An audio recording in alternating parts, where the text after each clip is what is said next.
Good evening, everybody, and it's a great pleasure to be back with you. I'm going to be talking about something slightly different today, which is the base of the pyramid strategy. And this is something actually that I first started looking at about 10 years ago, believe it or not. And it's something which has become increasingly important. And during that time, we've seen lots of companies try to reach the base of the pyramid. Some have been more successful than others. There have been lots of companies that have tried and simply withdrawn from the market because they couldn't make it viable. But as you say, Etienne, that the tendency is to go after the top of the pyramid and to think that buyer preferences are homogenous at the top of the pyramid across all countries. But of course, you know, that is intensely competitive, and there are only a very, very few people at this top of the pyramid. On the other hand, as the name suggests, there are billions of people at the bottom of the pyramid. So it requires a slightly different strategy. And that's what we're going to talk about tonight. I'm going to talk about some of the strategies that I've read about. They're different sectors, different countries, different types of products. And then I'll introduce one at the end, which I was actually actively involved in, which was selling mosquito nets to sub-Saharan Africa. And that was also base of the pyramid. So there's lots of very interesting lessons to be learned. And there's also a lot that can be applied from one case to the other case. We can begin to see some examples that go across different cases. What I would ask is if you could just keep your questions until the end, and then we'll take them after the presentation. We can take the questions and then the floor discussion, as Etienne suggests. So just a little bit about me. I'm an economist, I have a PhD, and I'm based at the University of Southern Denmark, but I'm also guest professor in different business schools around the world. So before Corona, I'm on a plane once a week going somewhere. So I'm going to Dubai 8 times in the next 3 months, for example. So flying a lot to different places. Also at GIBS, which is Africa's top business school. That's part of the University of Pretoria in Johannesburg. And also lots of other African countries as well. And I've worked in around 50 plus emerging markets, also in Latin America, in Asia as well, Central Asia, and of course in all regions of Africa. So I started my consulting firm last year actually, and that specializes in go-to-market strategies for Africa. So when we talk about the base of the pyramid, what do we actually mean? Well, some people call it the base of the pyramid, some people call it the bottom of the pyramid. And it's actually a phrase that was coined about 20 years ago by 2 prominent academics, Prahad and Hart. And they were thinking of, well, if income in a country or even globally for that matter is seen as a pyramid where there's lots of people earning very, very little and a few earning a lot at the top, then if we look at the different income levels, we can see, and the numbers of people, we can see very, very clear demographic patterns here. So at the very top of the pyramid, typically people earning more than $60 a day. And this is done on purchasing power parity terms, so they equalize for cost of living. There's around 1 billion people. So in other words, about 1/7 of the global population would be in this particular category. Whereas, of course, at the bottom of the pyramid, here we're also looking at about 1 billion people, but they're earning less than $2 a day. And if we go up a little bit, because base of the pyramid, some people define it as being less than $2 a day, some people go up to around $4 a day. So if you start doing that, then you certainly add another million and a half, maybe even 2 million people. And if you start thinking of what kind of aggregate purchasing power they have, it's actually quite significant. So if you've got 1 billion people earning $2 a day, that's $2 billion a day. And if we start thinking in these terms, then we begin to think that it actually becomes quite an important market segment. And we've always thought that this is not a segment that we should be interested in, because as we talk about on the right-hand side here, It's very rural typically, or it's some kind of urban slum area, which is really difficult to reach. There's often people that are dispersed in a big area, in rural areas. So you haven't got a concentrated group of people that you can market to. There's often an informal economy that complicates things a lot. So in some parts of Africa, 60% of the economy is informal. And these are people that don't have bank accounts. These are people that have businesses, but they're not registered anywhere. So it's very difficult to actually sell to people who are not registered anywhere. And of course, the advantage is there's very, very little competition because a lot of people are afraid of targeting the base of the pyramid. So just to get you thinking a little bit, I'm just presenting you with this image here and thinking, well, if we take the lady here as being a kind of a classic base of the pyramid customer or base of the pyramid citizen, how would we describe her? How would we characterize her in some way if we're thinking about being a Western European firm trying to go into Africa, for example? What kind of connotations would we have? What kind of associations would we have with this lady here? And I would argue, while you're maybe thinking about that a little bit, I would think that you would probably suggest things such as she's paid on a daily basis. She probably doesn't have a bank account. Actually, a quarter of all people in South Africa, which is the powerhouse of Africa, don't actually have bank accounts. There's a high proportion of her income that will be spent on basics. So food and energy, for example, in Uganda, 10% of the base of the pyramid income just goes on kerosene for lighting and heating. So a lot of the income that she's making, she's in a rural area, is seasonally dependent. So sometimes the rains come very heavily, sometimes there's drought. So it's very difficult for them to own land, for example, own property. That makes it difficult for them to get bank loans, for example. And also when we're looking at this kind of area here, there's a lot of infrastructure constraints. It's typically off the grid. There are energy outages all the time. Water supplies are unreliable. Sanitation is not particularly good. Roads often get swept away. So in a way, it's very easy to target the top of the pyramid because they typically live in urban areas and they typically live in small clusters or small enclaves in these urban areas. That makes it very easy to market to this particular segment because they're all in the same area. And you can typically fly your products in or ship them in to these urban areas relatively inexpensively. If you're thinking about reaching someone such as the lady here, that's probably hundreds of miles away from any urban center, in conditions where the infrastructure is very poor, both hard and soft infrastructure, then it's very difficult to get your products to her. It costs a lot more money. So not only do you have to spend a lot more money trying to target her because of these problems with energy and transportation, these indirect business costs, she's probably also got less purchasing power than her counterparts in the urban areas. So you're trying to sell something that costs you much more money to people who have got less money. And this is the real challenge that there is at the base of the pyramid. We also might say that she doesn't necessarily have a strong educational background. She probably has several dependents. There may be some religious or cultural taboos that need to be considered here.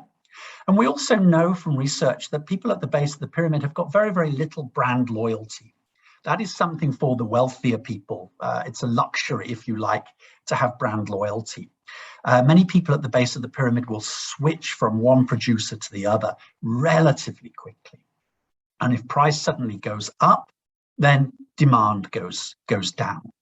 So the question is, why do we not just ignore this segment and try to aim for higher up the pyramid?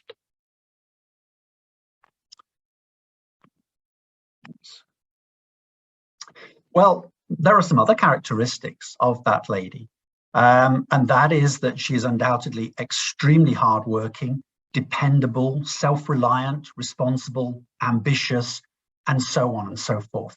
There's so many positive attributes about people at the base of the pyramid. So we need to think of them not so much in terms of people who should get some kind of charity or some kind of help, but actually the base of the pyramid idea is that you're starting to think of them as consumers. So they want to consume in the same way that we do. They have preferences in the same way that we do. There's a lot of viable market opportunities. So there's lots of people that are simply not being served in these particular segments. And if you take, for example, Brazil, its poorest 25 million households, which are really in absolute poverty, if you take their aggregate income, it's $73 billion per year.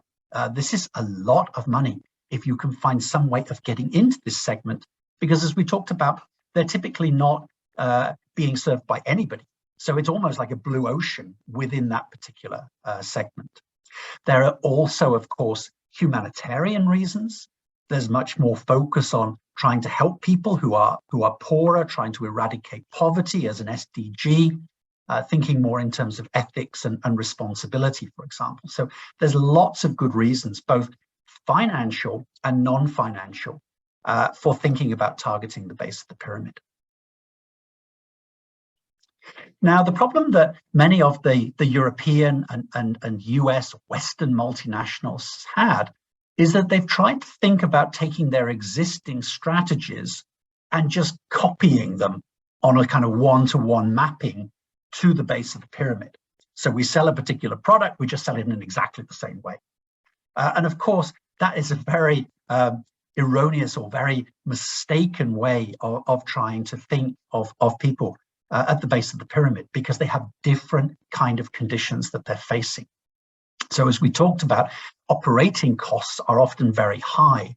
And there's many firms, even though they're making okay margins, that are simply unable to make it as a viable strategy. So Procter & Gamble, for example, they had a water purifier that was in small sachets, and they cost 10 US cents to buy this sachet that would purify water. And they made 50% profit on that, so 5 cents. And the 50% profit is basically what they made on all their products, all around the world to whoever they were serving. But because it was such a small amount of money, and because the people were dispersed over such a large area, they simply lost money doing this, and they had to withdraw from that particular market. We also know there are other challenges. In many ways, we underestimate the competitors in these countries that we're going that we're trying to enter. So we want to go into Ghana or Gambia or wherever. Our competitors are not necessarily other European firms or other Western multinationals. Our competitors are the local people. And it's often very, very difficult to compete with local people who have networks, who know where the institutional voids are, and so on and so forth. In many ways, Western companies also lack legitimacy. They're often seen as being exploiting the base of the pyramid people in some way, not giving back to the country in which they're operating in. So it's also a question of legitimacy. And in many ways, we lack an understanding of what the end users actually want. So the lady that we had in the picture, what is her actual needs when it comes to, for example, clothing? It's also difficult to find that information, because if we want to find out the information in a Western setting, there's information everywhere we want to look. We can always outsource to some market research organization. We can bring in people to do data analytics and so on and so forth. But in the emerging markets at the base of the pyramid, there's very little information about what people actually prefer, what distribution channels are there, what kind of products they typically buy, and so on and so forth. So what people try to do is instead of, they try to create new products. And this, of course, so we're going from France into Sierra Leone. We try and create a new product for Sierra Leone if we decide we want to try and enter the country. But in actual fact, people should be thinking about adapting existing models rather than creating new ones. Because creating new ones, there's a lot of research and development, a lot of extra costs that go into that. So is there some way that we can adapt the existing ones? And instead of trying to create new business models, we need to think differently. We need to think, how can we acquire that information on the ground and use that to build the business model up? And there's plenty of people we can acquire information from.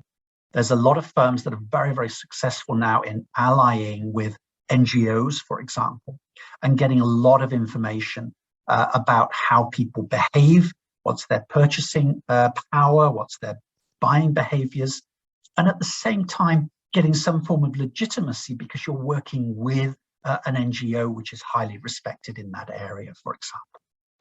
But the problem is a lot of these challenges mean that a lot of Western firms like Procter & Gamble just simply didn't realize the kind of returns they had hoped for, and then they needed to withdraw from the market. But there are plenty of success stories. So we have to think, how do we learn from those? And typically what we talk about when we're teaching base of the pyramid is to think about three things. So how do we make them more effective? And by the way, I should just say that I've made an agreement with Ines that all the slides are available to you at the end of the presentation. So there are really three things. One is, how do we make it more effective?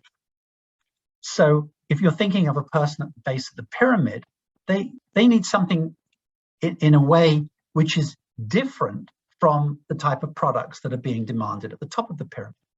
The problem is that our Western firms have learned all along that now we've got complex technologies, we've got very sophisticated systems and processes. We can make really complicated and complex products embedded with lots of smart technology. But what we fail to realize is there are lots of costs associated with doing that. And we can't pass those costs on directly to base of the pyramid consumers. So we have to think all the time, how do we make something more effective? Can we actually, instead of adding technology, can we actually take technology out of our products and services? Are the instructions easy to understand, for example? Is there some way we can increase the lifespan of our products? There are many firms trying to do this now. Miele, for example, is producing washing machines for 20 years. This is definitely a way, because a lot of these expensive products are often kept for 4 or 5 years, and it's very expensive on that basis. If you can extend the longevity, the lifespan of the products, then people who buy them are dividing that cost by 20 years rather than by 5 years. The second thing is, can we make it somehow more accessible? So can we reach this segment at the base of the pyramid in a more viable way? Can we use new technologies like zipline in Rwanda, for example? Going back to what Etienne mentioned, can we piggyback? So can we use the resources of other firms to use their distribution channels and come out into new markets? Is there some way that we can develop online platforms, for example? And also, thirdly, how do we make it more affordable? So can we reduce our own costs? Can we use cheaper materials? This is a strategy that many firms have used to good effect. Can we recycle parts? Can we source locally so we don't have all the transportation costs of sourcing from a long way? Is there some way we can change our operation mode? So instead of producing ourselves, which is quite expensive with lots of fixed costs, can we outsource? Can we piggyback? Can we use alternative operation modes like franchising or licensing? Is there some way we can reduce the packaging, for example? So Procter & Gamble have been very experimental in many ways, reducing packaging. They were able to reduce the price of toothpaste by more than 50% just by cutting the cost of packaging, for example. Can you change the financing? So instead of buying, can you rent something and then maybe buy it after a certain period? Is there some way you can pay in installments rather than full payments? So Levi Strauss was a famous example in India, where they knew that it was very difficult for their consumers in India to actually pay, so much money for a pair of jeans. So they decided to do it in monthly installments instead. So people pay exactly the same amount. You don't dilute the value of the brand because people have paid the same amount of money. You've just made it simpler for them to pay for that. Can you reduce the upfront payments? Can you offer credit extensions over a certain period of time? We also talked about Procter & Gamble sachets. So these sachets are small quantities. So instead of paying for a shampoo for a month, you just pay for shampoo on a daily basis, for example. And this worked very well with companies like Smart. So they're in the business of prepaid phone calls in the Philippines, and the lowest cost for a prepaid phone call was $2, and this was equivalent to 80% of the daily income for more than half the population in the Philippines. So they just very simply brought out a prepaid phone card which cost 50 cents, and within 10 months were generating $2 million a day. So is there some way we can exploit the sharing economy, for example? We'll talk about that a little bit later on.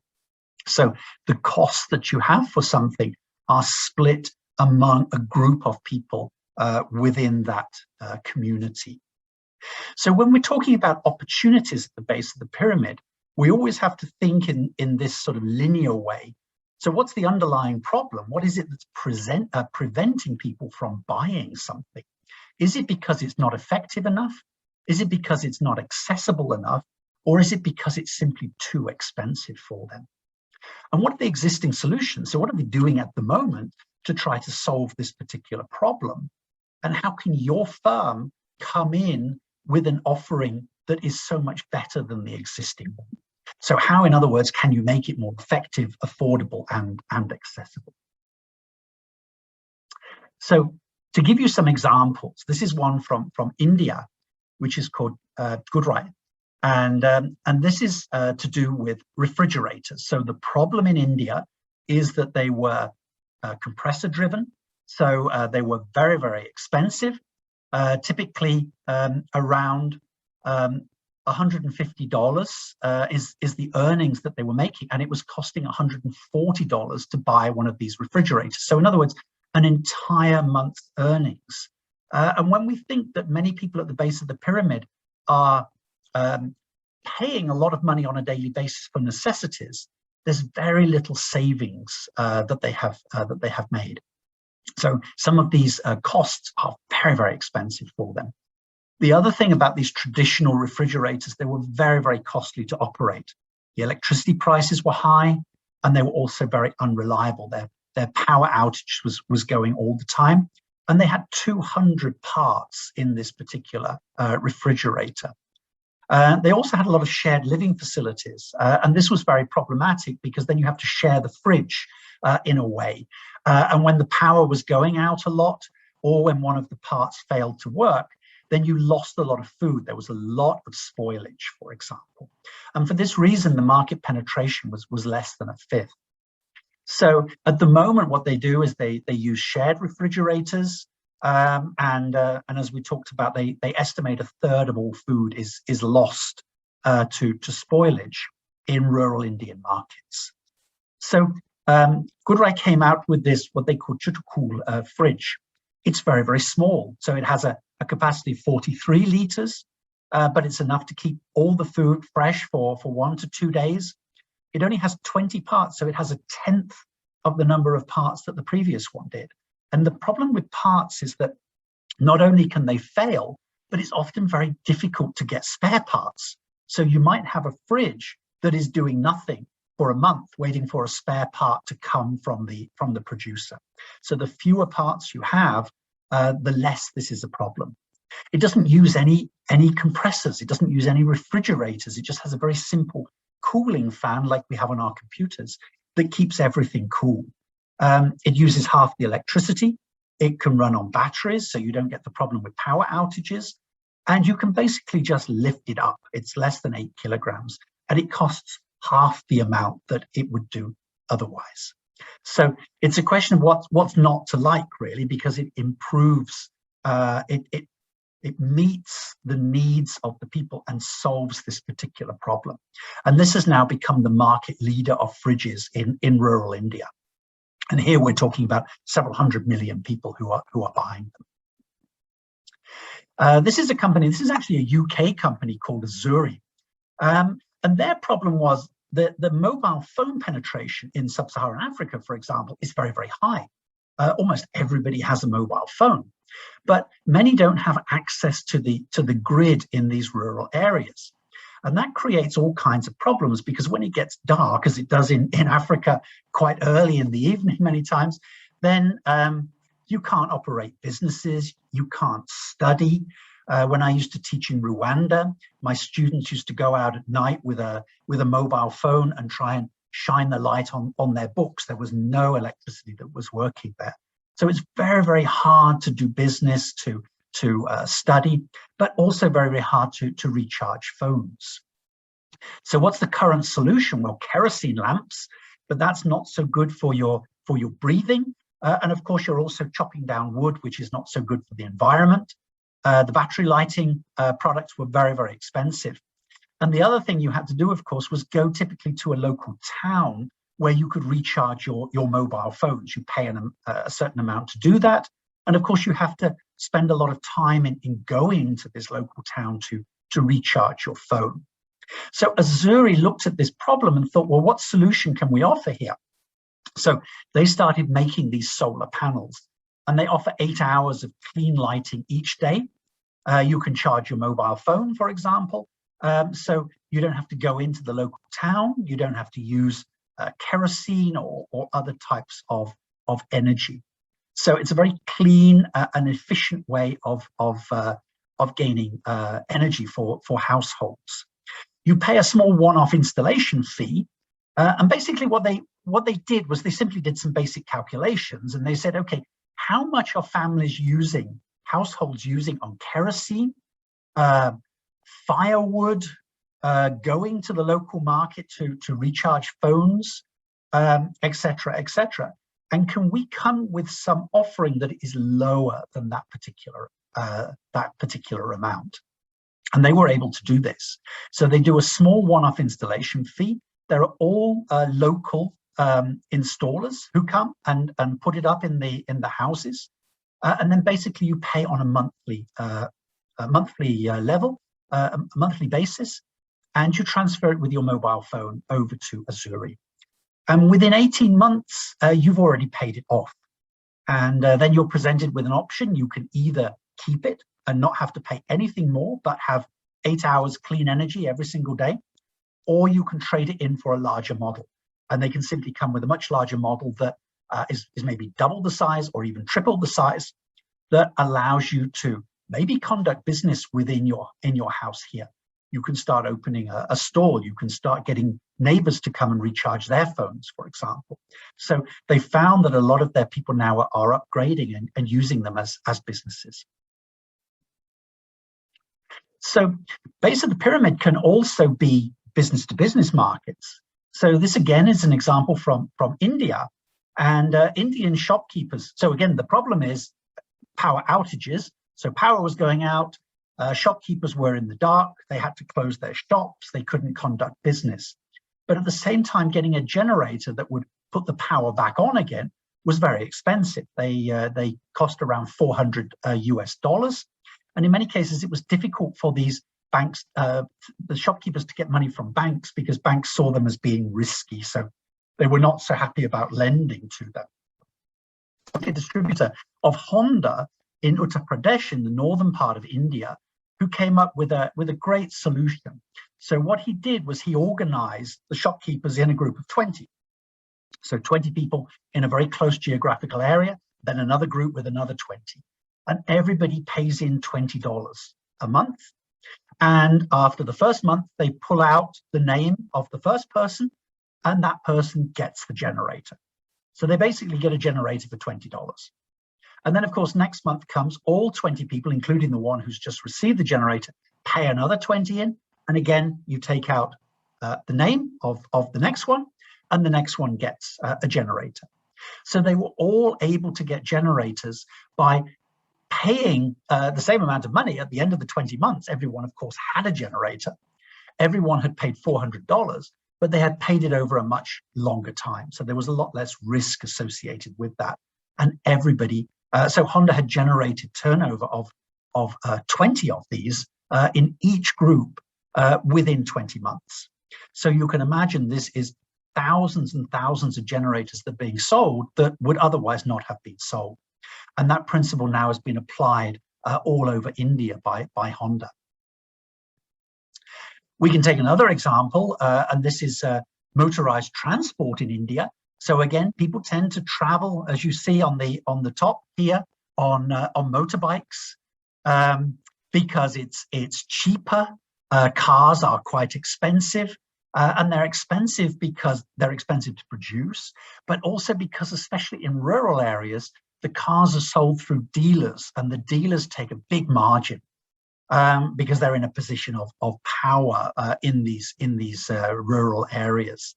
So it meant that a lot of people travel by motorbike, whole families with lots of products also being transported, and there's a lot of accidents. So people going to hospital, people even unfortunately being killed.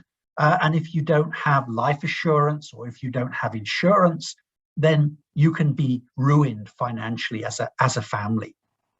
So Tata, they thought, well, can we actually start producing cars that are less than or equal to $2,500 US dollars? And they set themselves out as this challenge to produce cars at the lowest possible price. And they adopted the idea from IKEA. And IKEA has a very, very successful strategy, because what IKEA does is it simply does two things. One, instead of paying somebody in a factory in Poland or the Philippines or wherever to make your wardrobe, they basically let you do it. And you do it in your free time. So on a Sunday evening, you do it. So they're passing on the costs of assembly to the person who actually owns it. So that's a smart way of doing it. And the second thing they do is they have, of course, flat packs, because they haven't been assembled already, so they can be transported very, very efficiently. And this is very important, because if you take the last year, for example, shipping costs have increased by about tenfold. So it's really important to try and cut down your shipping costs as much as possible, and to get as many products into a 40-foot container as possible. So they employed the same idea that IKEA had done. They basically made a flat pack of the car, and then they shipped it out to local repair shops. So not expensive dealers, but local repair shops, who would then basically, as a sideline or as part of their own business, actually just build the car up in these rural areas and then sell them again. Now, they did this, they could sell it cheaply because the local repair shops didn't have the same margins as the dealers, but also they reduced the cost of materials a lot.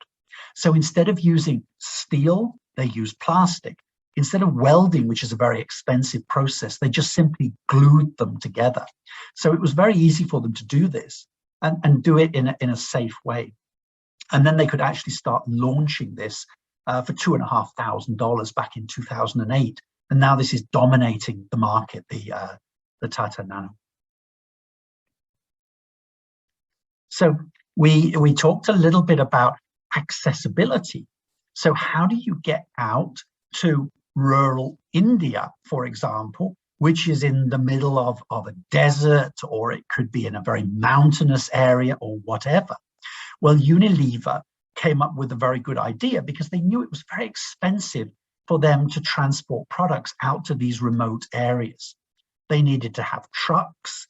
Many times the bridges were washed away or the roads were washed away. It was very, very hard for them to get their products out to these outlying areas. So as a result, market coverage was very low. But then they started thinking, is there somebody else who could do that for us? And this goes back to this idea of piggybacking.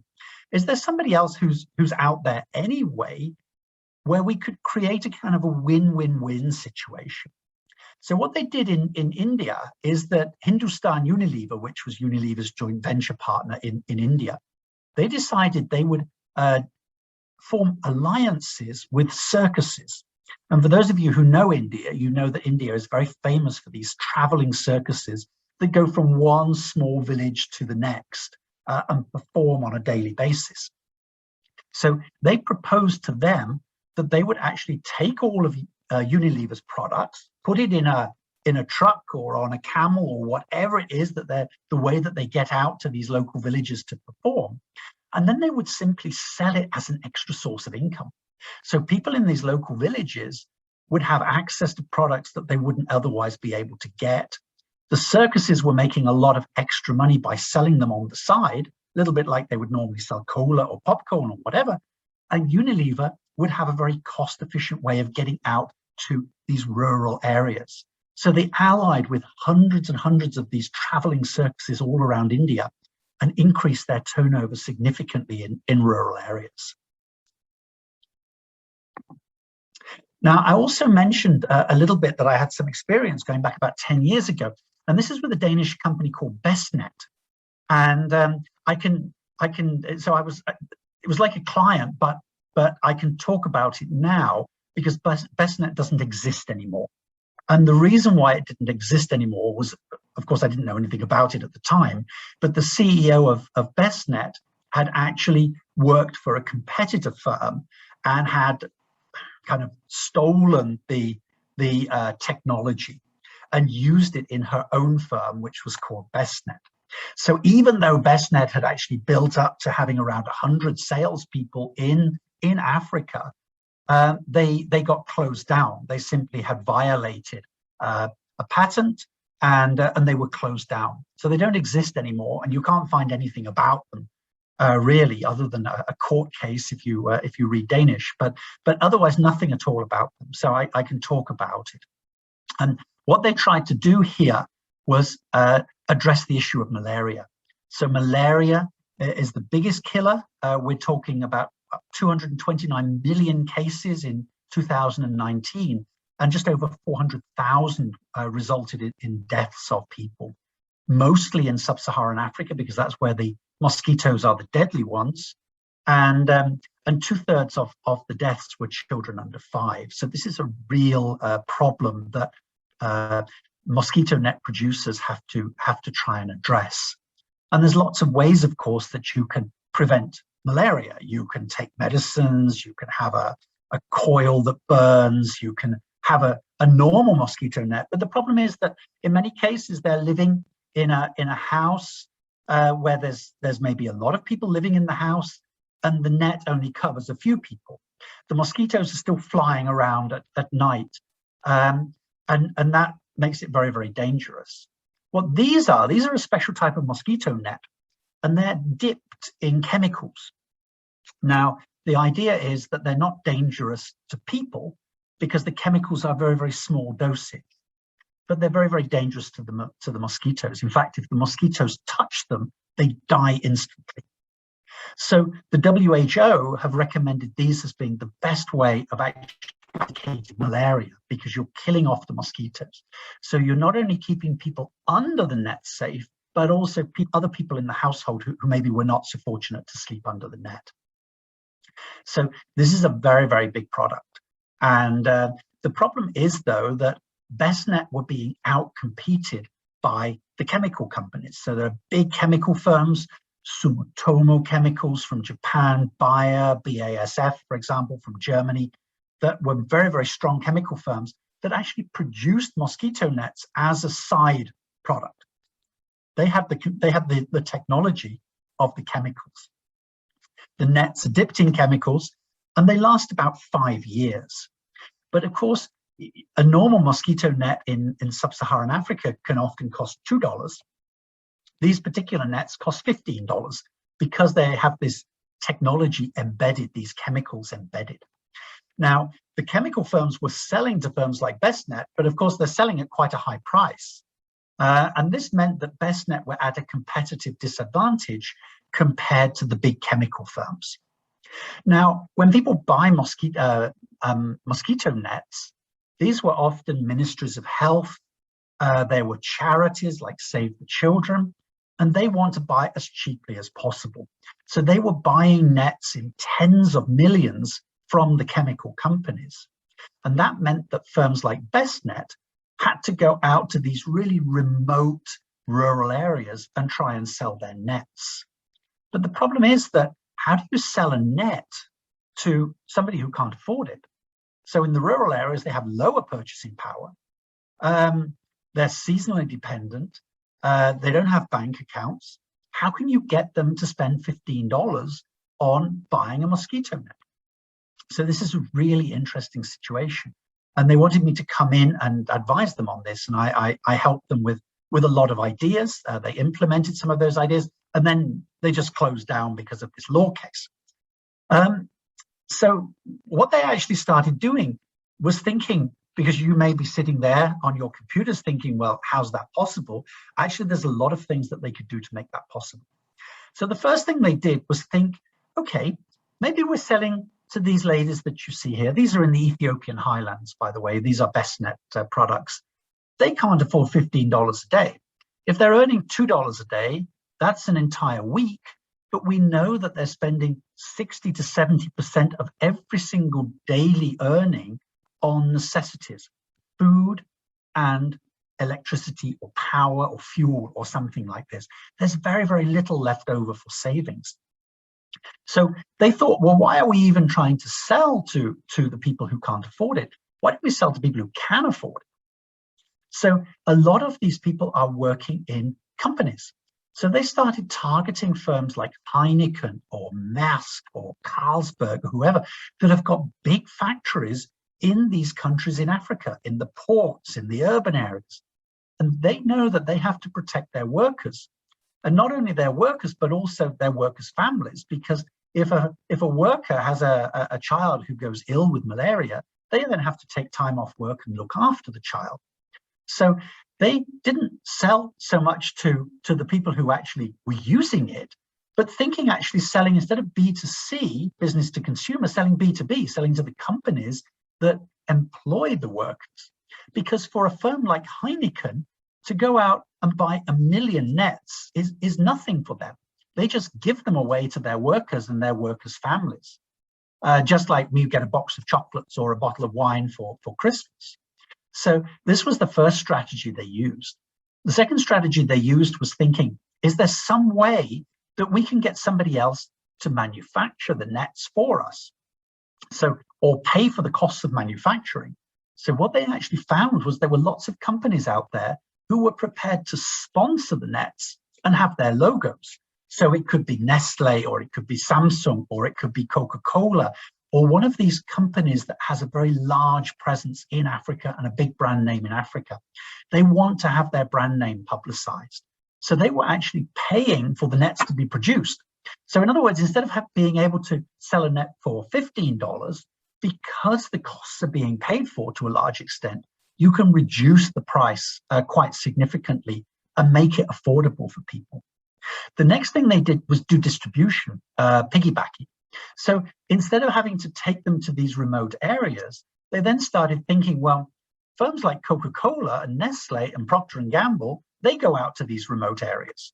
So why don't we put our mosquito nets on the back of a truck and let them transport them to these local areas where we can then try and sell them to people there without having the transportation costs. And a firm like Nestle or Coca-Cola can use it as CSR, as part of its corporate social responsibility, and actually have on their homepage that they are actually transporting malaria nets, mosquito nets, and trying to eradicate malaria in sub-Saharan Africa. So these are really good stories, and firms are often quite willing to be involved in those to help. The next thing they wanted to do was use the legitimacy of using people who would be believable. And this goes back a little bit to what we talked about on one of the first slides, where we talked about taboos sometimes in society. And Bestnet had experienced, such as many of their competitors, that some of these nets were being used for other things. Some of them were being used to catch fish, for example. Some had simply been returned because they were very suspicious about what the nets were for. A lot of people didn't necessarily correlate malaria with the presence of mosquitoes in the room. So there's no reason to sleep under a mosquito net in that sense. So a lot of it was to do with social campaigns, media campaigns, and getting the legitimacy of people who would be believable. So they allied with maternity clinics, for example, antenatal, prenatal maternity clinics, where nurses would be driving out to remote rural areas to advise parents on looking after children, checking up on the children, etc. That they also made a business for them. So they could produce the nets in a very sponsored way, transport them for next to nothing, but also give a margin to these nurses and healthcare workers to go that extra mile and actually try and sell the nets using their own legitimacy, their own position in society as a way of doing that. So there was a lot that can be done. They also thought about other types of segments that could afford it. So in many cases, a lot of lodges in Africa, for example, are having, you know, wealthy tourists that are coming and glamping or staying in a lodge, paying $1,000 a night. And of course, they want to sleep under a proper mosquito net.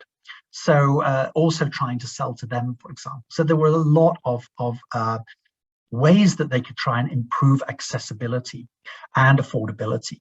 They also started doing financing, because the problem was a little bit that when we're talking about mosquitoes, that in the rainy season, that's when the mosquitoes are most prevalent. So rainy season, lots of mosquitoes, they lay their eggs and they all fly around.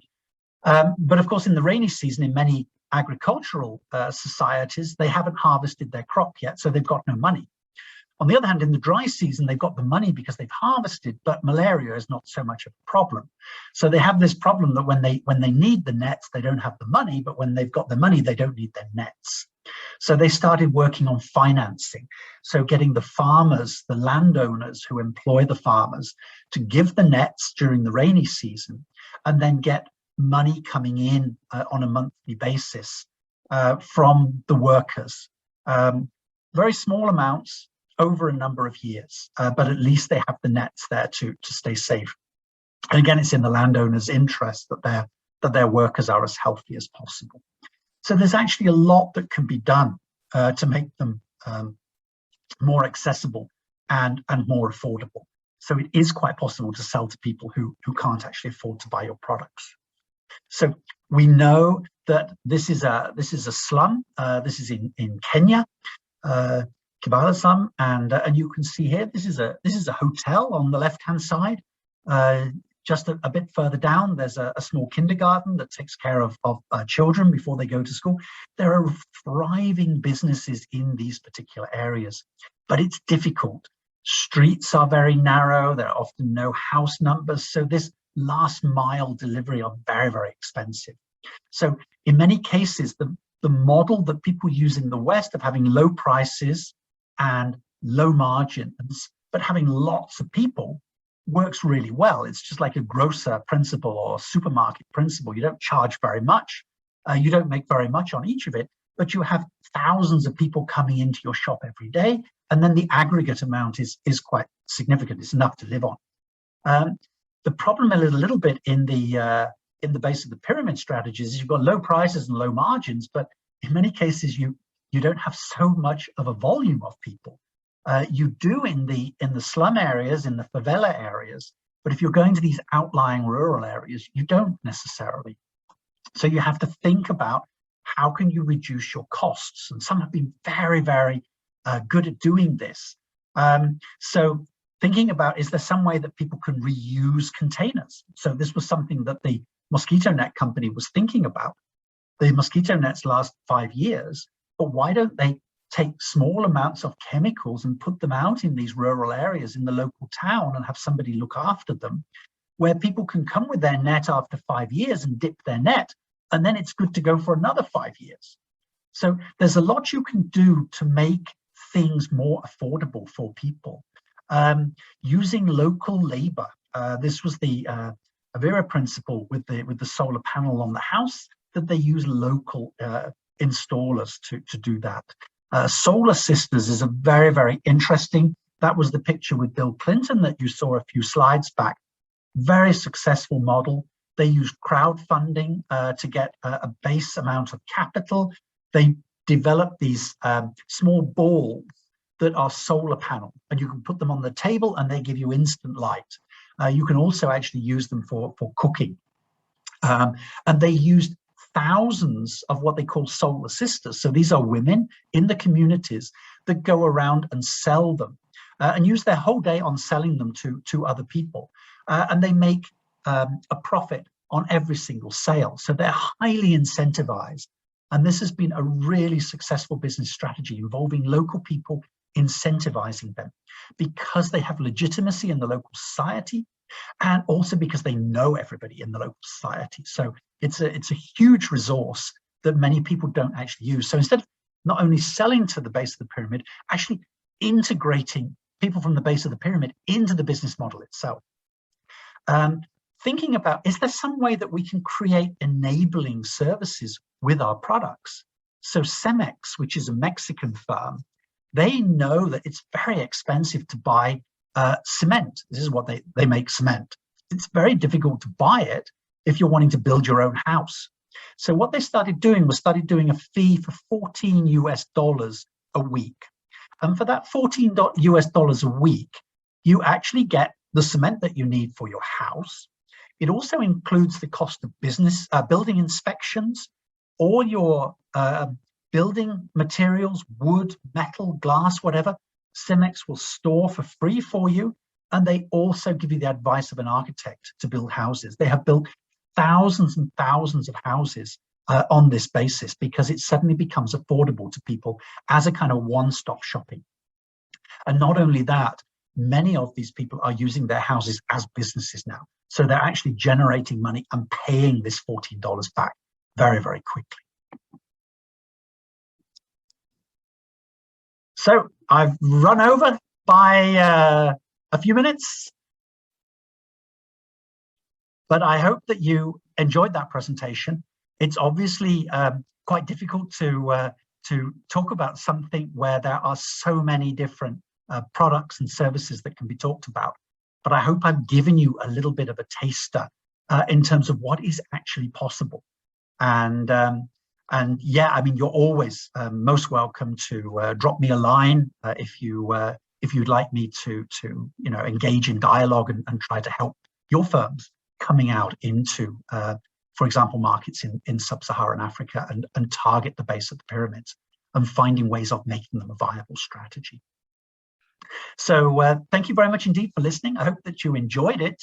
And Etienne, shall I pass it back to you? Yes, absolutely. Welcome. Thank you very much, Stefan. I really enjoyed this presentation. I think it's very interesting because this is kind of very challenging. You know, it's in terms of creativity from an export manager to be able to adapt to this kind of very, very, very strong constrained markets in terms of price and cost, both of them. And it's very interesting when you find solutions that can be also applied elsewhere. I'm sure it reaches out to much more than just the bottom of the pyramid.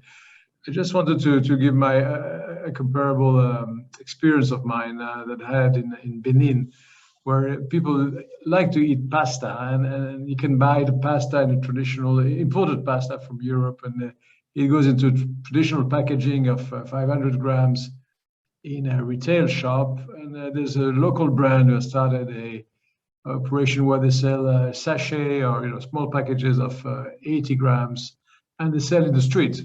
So the distribution channel, the price, everything goes a different way, and they've been able to sell a lot of pasta to the mass market of. They sell at a very low price, and 80 grams is exactly what somebody needs in a day. And this is very interesting. The other thing I've seen in Benin, which is also something that you mentioned, but this is where it was created, is the tontine. The word in English is tontine also. And the tontine is when people gather together as a group and they add up their buying power to buy let's say a motorbike. They go together, 100 people or 50 people, sometimes can be a very impressive number of people. And they give 10 euros per month, and they buy a motorbike for one person. And then the other month is another one that gets a motorbike. And so exactly what you told about Honda. And it also works in the wedding industry. The wedding industry is really a moment where the bottom of the pyramid spends exactly, big numbers, where all the family goes together to collect the money. So you have these moments where either microcredit or family events or tontine, where the buying power of the base of the pyramid changes completely, and it's very interesting.